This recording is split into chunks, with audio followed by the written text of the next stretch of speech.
السلام عليكم. منذ بضعة أيام شد الرحال المنتخب الوطني المغربي لكرة القدم من أقل من 20 سنة للعاصمة التونسية تونس من أجل الاستئناس من الأجواء هناك لخوض غمار منافسات الإقصائيات الخاصة المؤهلة لنهاية كأس فرق الأمم من أقل من 20 سنة والتي ستحتضنها الجارة موريتانيا في 2021. هذا المنتخب يدربه زكريا عبوب لاعب الرجاء سابقا، ودخل في معسكرات تدريبيه منذ مده طويله، تخللت لقاءات وديه داخل وخارج ارض الوطن.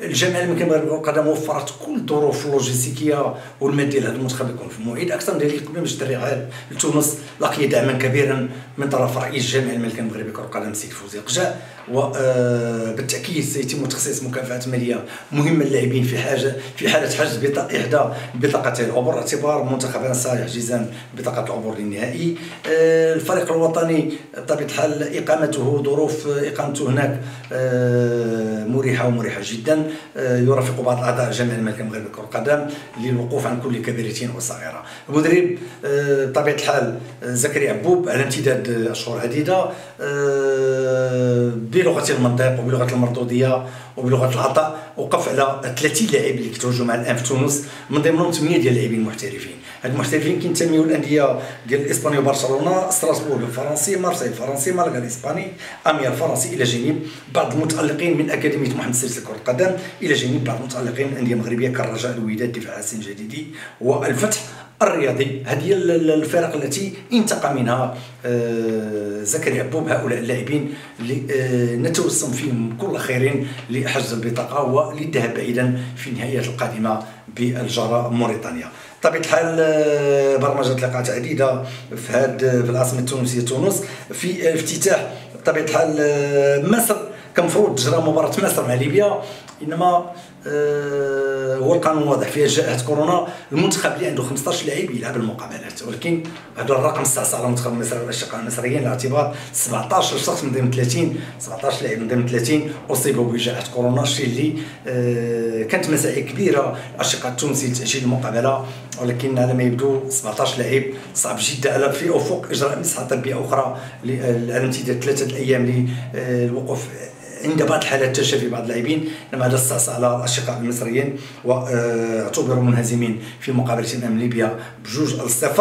اكثر من ذلك تقرر بصفه رسميه بان يغادر منتخب مصر لكرة القدم هذه رباعي ما بين المغرب والجزائر وتونس وليبيا لحجز بطاقتين من ضمن هذه المنتخبات الاربعه المشاركه. بالامس كذلك منتخب تونس يكتفي بالتعادل ب1-1 امام المنتخب الجزائري. في باقي المقابلات الفريق الوطني المغربي غدا في أول نزال له يواجه المنتخب الجزائري في مقابلة سيبحث خلالها انتزاع 3 نقاط. يوم 21 أي الاثنين القادم المغرب سينازل تونس، وليبيا أمام الجزائر. يوم الخميس القادم المنتخب الوطني المغربي سينازل المنتخب الليبي، في الوقت اللي سيعفى من المباراة الأخيرة التي كانت ستجمعه بالأشقاء المصريين يوم 27 من الشهر الجاري. هذا هو البرنامج العام للمنتخب الوطني المغربي الاقل من 20 سنه.